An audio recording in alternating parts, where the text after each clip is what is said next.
Hello, my name is Arlette, and if you watched my previous video, you know that I am an incoming transfer student at Cornell University. But if you haven't watched the video, then I will have a link to it in the description box below.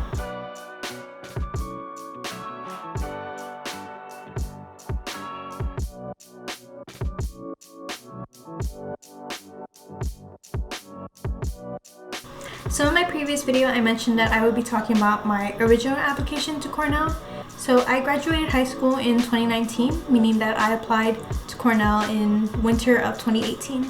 So I applied to the School of Industrial and Labor Relations, or ILR for short, and they only have one major within that undergraduate college, which is ILR. So I have a list of how I want to break everything down into sections. So I'll have time markers in the description box below. So the Common App does have some basic questions regarding your background, such as your place of birth, did your parents go to college, how many siblings do you have, did they go to college, just a bunch of like nitty-gritty stuff.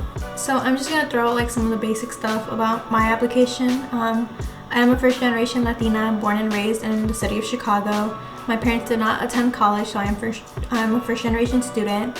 My high school did not rank us, and it is a public school with a good reputation.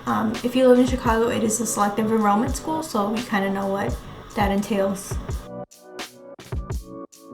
So with the exception of 2 semesters of PE, 1 semester of health, and 1 semester of driver's ed, all of the courses that I took in high school were either honors or AP. And my high school did have almost every AP available, so by the end of senior year, I had taken 11.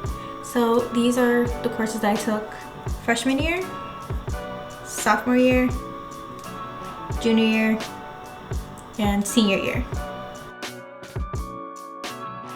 So this is the part that we all focus on, and it's actually the part that held me back from applying to other universities that I was interested in, because I was just so scared about these scores. I was like, they're not gonna accept me, these are terrible.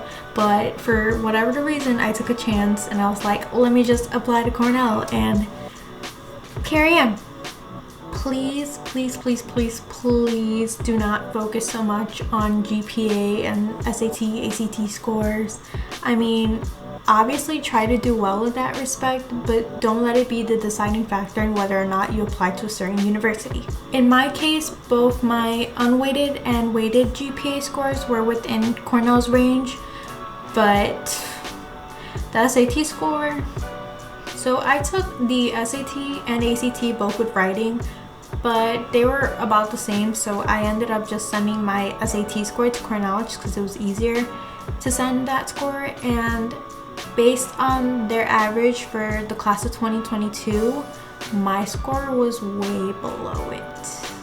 So basically, I'm not going to reveal my exact GPA and SAT score, but only because I really, really, really believe you should not focus so much on it, especially if you exceed in other components of the application, like the essays and the extracurriculars. Those matter just as much.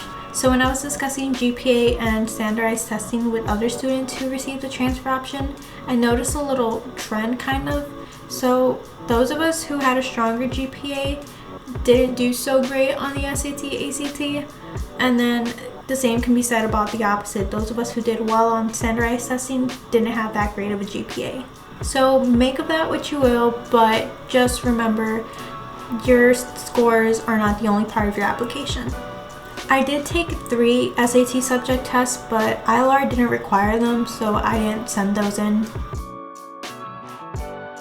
I met with my counselor every so often throughout high school, so by the time it came to ask for a counselor recommendation, like, I was pretty okay in that area. She knew me, she knew what kind of person I was. So if you're a freshman, sophomore, or even junior watching this, make sure you meet with your counselor. So for my teacher recommendations, I asked 2 teachers who I felt knew me as an individual. For both classes, I asked a good amount of questions, and I think they could tell that I was really trying my best to do well in their class. For letters of recommendation, definitely ask them in person if you can. One of my teachers actually left to work at another school, so I had to email her, but I mean, thoughtful email should be okay in your case too. So, but definitely ask in person if you can. Also, I highly recommend writing a thank you note for anyone who writes you a letter of recommendation. Teachers are not obligated to do this. They do not get paid to write all of these letters, so I think writing a thank you note would be really nice. So by the end of senior year, I had completed 250 service learning hours, but by the time that I was submitting my application, I think I had around 230, 240-ish. For honors and awards, I included National Honor Society, Spanish National Honor Society, and the State Seal of Biliteracy. So these were my activities for freshman year, sophomore year, junior year, and senior year. And then these were my summer activities. So I didn't do much my freshman year, but then running track and then managing for track took up most of my time for the rest of my high school years. My Common App essay didn't follow a specific prompt, so I just wrote about my high school's library, and I know that sounds kind of nerdy, but I was also able to tie it into like what it represents for me as a first generation student. So I started off with some imagery in the first paragraph, and then I continued that imagery into the second paragraph where I described how I utilized the space and what I mentally saw for myself each time I stepped into the library. I closed off the essay by describing the role that my parents have played in my academic life, since they've always been like so supportive and have always had high hopes for me in my education. So I procrastinated on most of my college essays. For Cornell specifically, my ILR essay, I started writing it a few hours before the deadline, and so there was no real rough draft. Like what I wrote is what I submitted, and I clicked submit 1 hour before the deadline. Please don't do what I did. Try your best to avoid procrastination. I mean, unless you work well under pressure, because I know that sometimes like that happens to me too. Like if I have only a few hours before the deadline, like that's when I submit some of my best work, I think, because I mean I still get the good grades. So just make sure you get it done and you try your best and try not to procrastinate. Okay, so back to my essay. So I used a website called College Find to kind of guide my thinking and figure out what I wanted my essay to highlight. They actually have a breakdown of the essay prompts for various universities, so I definitely recommend checking out their website. So the prompt varies by college, but for ILR specifically, it said, tell us about your intellectual interests, how they sprung from your course, service, work, or life experiences, and what makes them exciting to you. Describe how ILR is the right school for you to pursue these interests. So I divided my essay into 3 paragraphs, and the first was very brief, and I basically discussed what attracted me to the university as a whole. So it kind of served like as an intro basically. Then, since ILR is essentially about people and the connections that we foster with one another and within communities, my answer to the first part of the prompt was described through my role as the girls track and field manager at my high school. For junior and senior year, I spent a good chunk of my time after school and on weekends too, just attending track practice and track meets. By senior year, the girls and the coach trusted me, so my list of responsibilities grew, and so I basically discussed how I was able to further develop my leadership and communication skills. The second part of the prompt basically asks why ILR. So in the third and final paragraph, I used the ILR website and an information package that was sent over the summer to like name drop some courses that I would take, and then I described how those would benefit me in my education and also in my personal and professional development. And then I also mentioned a minor and internship program that I was interested in. So if an alum lives near you or near your school, then they may volunteer to conduct an interview, and it's supposed to be like this casual thing, but from my understanding, they can like report back to the school. I didn't know alumni interviews were a thing, but in February, an ILR alumna emailed me asking if I would like to set up an interview, and so she lived near my school, so we met up around there. So at first she asked me questions about myself, my hobbies, interests, my favorite classes, and then she let me ask her questions about herself, her career, Cornell in general, and her time there.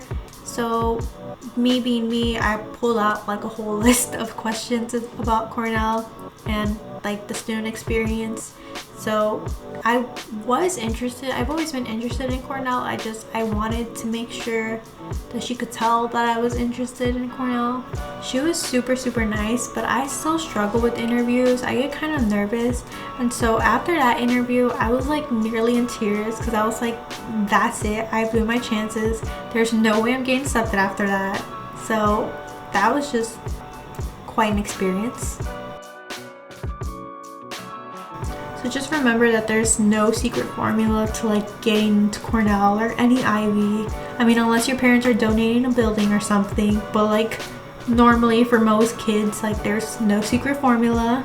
I remember only watching a handful of these types of videos when I was in high school because hearing all like the stats and the awards and everything, it just kind of stressed me out, and it made me question whether or not I should actually bother applying to a school if I was expecting a rejection. So basically, just don't take these videos too seriously, I want to say. I didn't do an internship, qualify for some national award, start a major campaign, or win any medals during high school, but I just stuck with things that I enjoyed, like managing for track and taking choir for 3 years. And I mentioned my passion for music and art during my interview, as well as the way that I took advantage of the opportunities and resources at my school. So basically, there are other ways to stand out in your application than the ones that you typically hear about. Just try your best at everything you do. I mean, that's what I did, so I guess that's the best advice that I can give to any prospective student.